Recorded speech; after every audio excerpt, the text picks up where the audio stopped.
Once upon a time, in a country far away where people still believed in fairies and magic, there lived a king and a queen. You might have noticed that most of the countries where there are fairies and magic are ruled by kings and queens. That's because kings and queens have princesses for daughters, and every fairy tale kingdom needs a princess. In fact, on that particular subject, the king and queen in this particular country were tremendously happy because after many years of waiting and hoping, their greatest wish had been granted. The queen had given birth to a daughter. Oh, and the princess was such a beautiful baby. She didn't cry or throw porridge at the cat or anything. And the king and queen were so pleased that they decided to hold a huge christening party.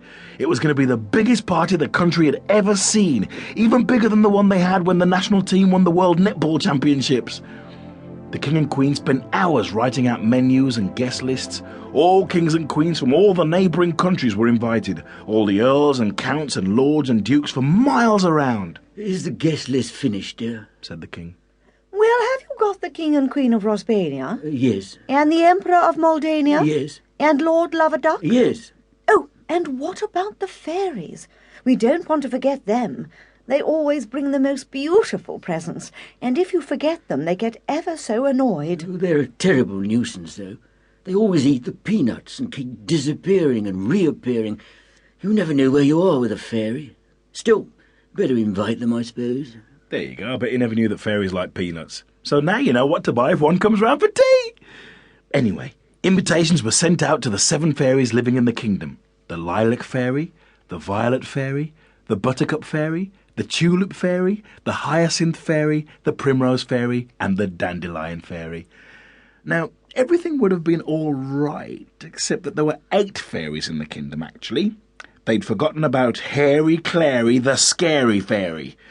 Now, you might notice that her name was different to the other fairies' names. You see, unlike her sisters, she was so nasty and bad-tempered and wicked that she had not been named after a flower. Hairy Clary, the Scary Fairy, was mean and rotten to everyone and held the world record for the longest continuous sulk. That was after she'd been left out of the national netball team.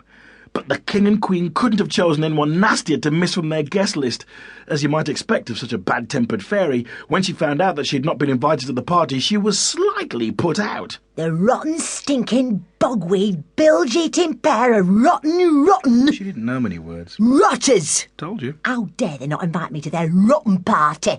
No one has a rotten party without sending me a rotten invitation. I'll teach them, just you wait and see." Oh, can you imagine being stuck in a railway carriage with her? Blah!